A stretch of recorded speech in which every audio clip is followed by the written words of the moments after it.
엘리사도 어떤 소리를 듣기를 원했을까요? 엘리야도 폭풍 같은 소리, 산을 가르는 소리, 보여지는 불과 같은 우리가 눈길과 주목할 만한 것들을 나타낼 수도 있습니다. 하나님은. 근데 충분하게 그렇게 할 수 있는데 하나님은 그것들이 다 지나간 뒤에 세미한 음성으로. 그래서요, 하나님은 때로는 기적적인 방법으로 우리에게 말씀하기도 합니다. 강력한 메시지를 줍니다. 그런데 하나님께서 말씀하시는 대부분의 소리는 세상 소리와 경쟁하도록 두십니다. 왜? 경청하지 않고는 들을 수 없기 때문에 그렇습니다.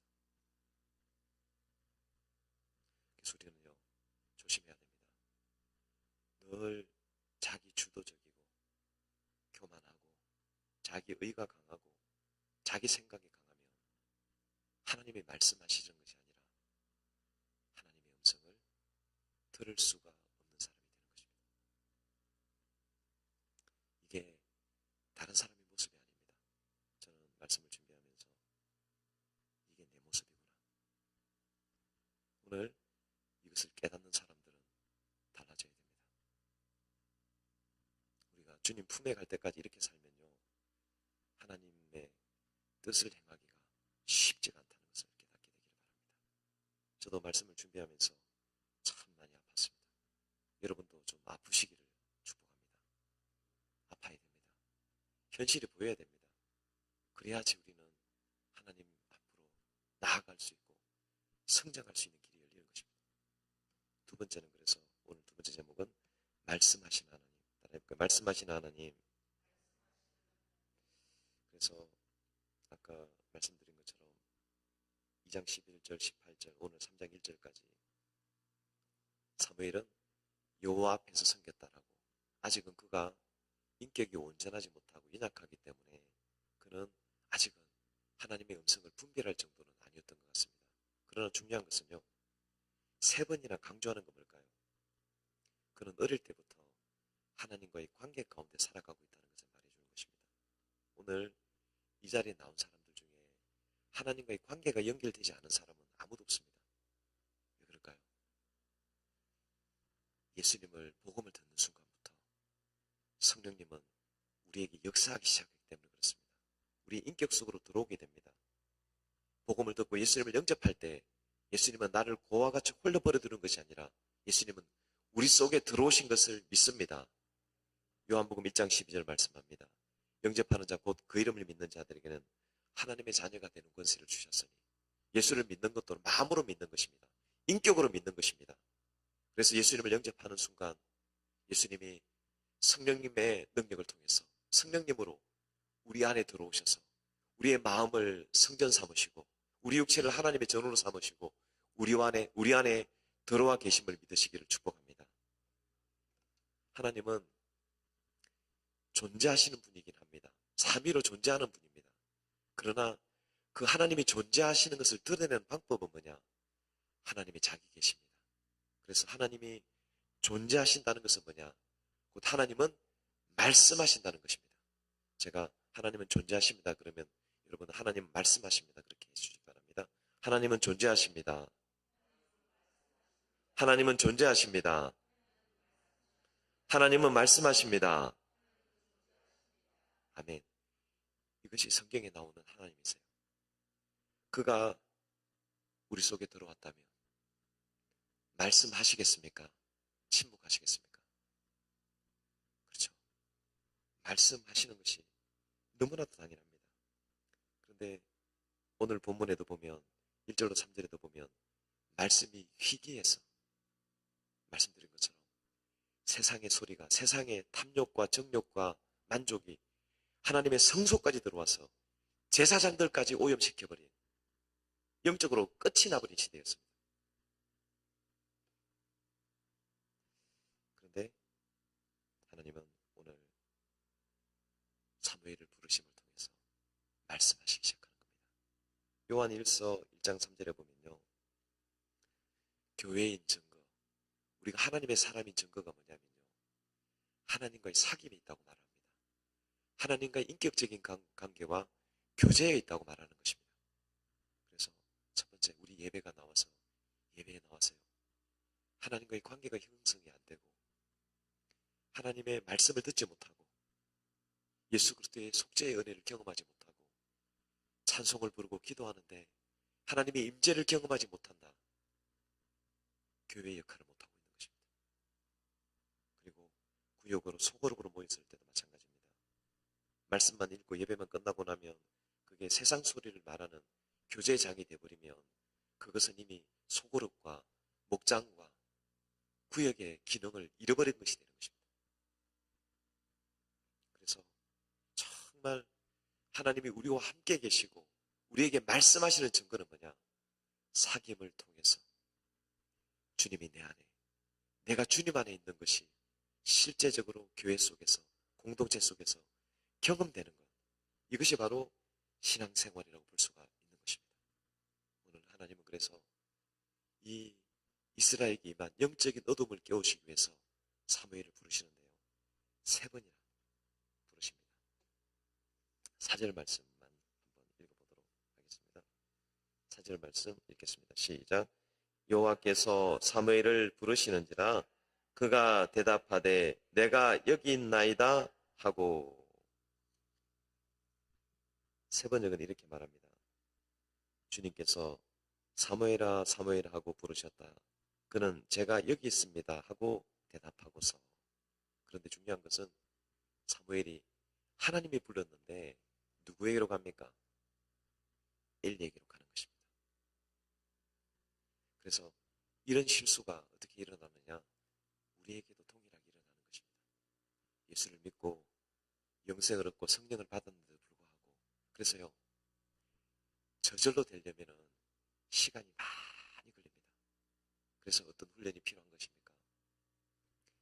교육자가 필요하고 영적인 멘토가 필요하고 동역자들이 필요한 것입니다.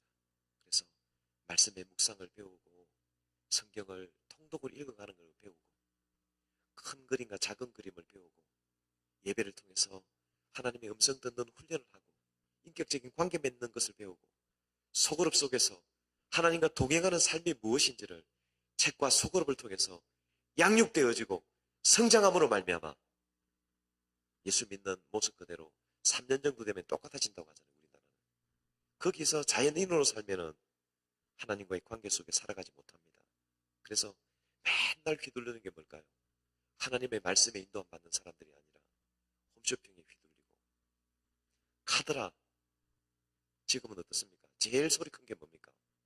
유튜브 아닙니까?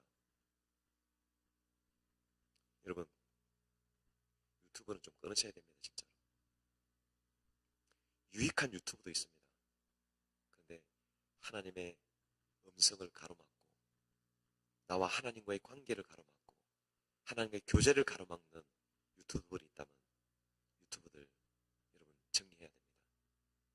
하나님의 목소리보다 큰 것이 있다면 우리는 정리할 수 있어야 됩니다. 그래서 사무엘은 그런 처음에는 사무엘도 우리와 똑같았습니다. 어리고 말씀을 잘 알지 못했습니다. 그런데 그때 중요한 역할이 일어나게 됩니다. 9절로 11절 말씀 9절로 11절 말씀을 같이 읽겠습니다. 9절로 11절 시작.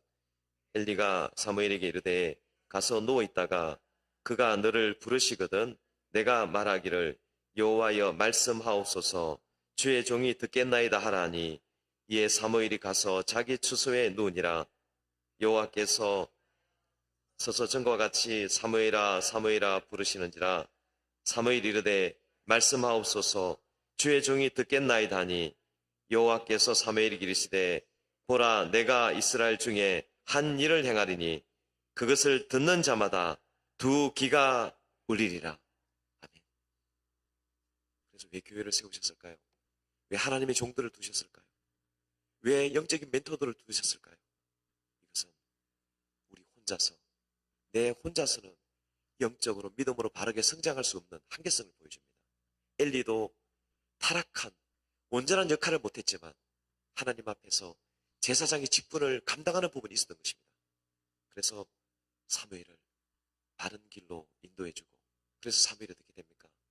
자기 처소에 가서 누웠을 때 말씀하옵소서 주의 종이 듣겠나이다. 지금도 하나님은, 성령 하나님은, 예수 그리스도는, 하나님 아버지는 우리에게 말씀하고 계십니다. 그래서 어떻게 말씀하고 계실까요? 가장 보편적인 코드는 방법은 뭐냐? 말씀입니다. 기록된 말씀. 그래서 기록된 말씀을 읽고 듣고 순종하려고 애쓰는 사람들은 하나님의 말씀을 듣게 됩니다. 요한계시록 1장 3절 말씀 같이 한번 읽어보겠습니다. 요한계시록 1장 3절 시작. 이 예언의 말씀을 읽는 자와 듣는 자와 그 가운데 기록한 것을 지키는 자는 복이 있나니 때가 가까움이라.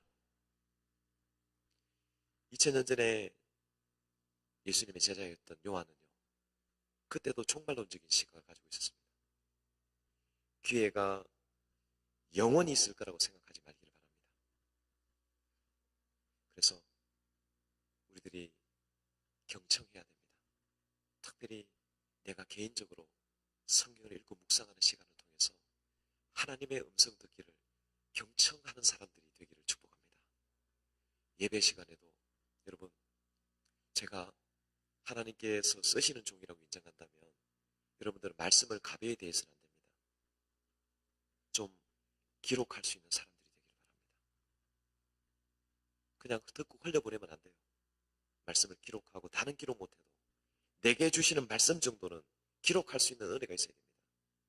그리고 기도의 시간에도 마찬가지입니다. 그냥 막연하게 기도하지 않고 하나님이 주시는 음성들이 있다면 그 말씀들을 기록해서 붙잡아서 그걸 가지고 기도하면서 하나님의 음성을, 하나님의 뜻을, 그래서 하나님의 음성은요, 귀로 들리지 않습니다. 보여지는 표적과 기사와 능력으로 나타나지 않습니다. 간혹씩 그렇게 나타납니다.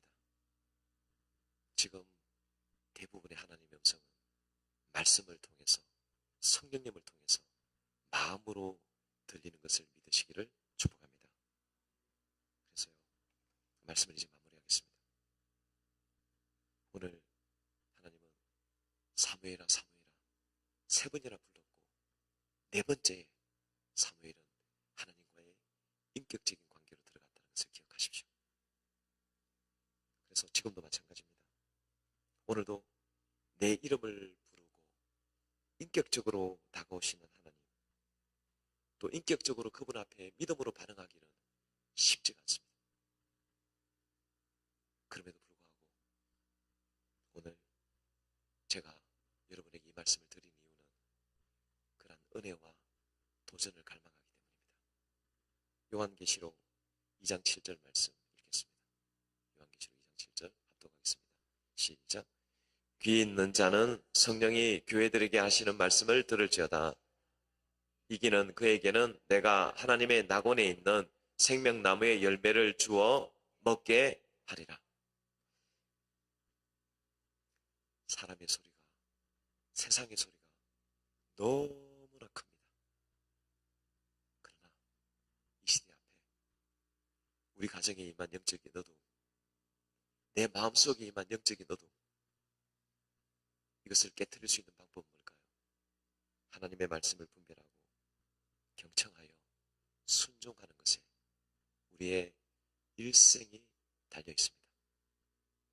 여러분, 책을 읽어보십시오. 하나님께 쓰임받은 사람들 어떻게 쓰임받았습니까? 세상의 소리와 하나님의 소리 가운데 하나님의 소리를 분별하고 그 말씀을 따라 순종함으로 그들은 쓰임받았습니다. 사무엘이, 수많은 믿음의 사람들이, 아브라함이, 이삭과 야곱이, 성경에 나오는 모든 사람들이 세상과 경쟁하는 소리 속에서 하나님의 음성을 경청하고 그 뜻을 따라 순종할 때 우리는 하나님의 뜻과 하나님의 사명을 이룰 수 있음을 믿으시기를 축복합니다. 세미한 음성, 인격적으로 오늘도 말씀하시고 인도하시고 이끄시며 하나님께서 원하시는 사명을 감당케 하시는 하나님, 그 말씀하시는 하나님을 붙잡고 나아감으로 저와 여러분의 삶 속에 위대한 승리가 주어지게 되기를 예수 그리스도의 이름으로 축복합니다. 19절 말씀 읽고 19절로 21절 말씀 읽고 말씀을 마무리하겠습니다. 19절로 21절 같이 합독하겠습니다. 시작.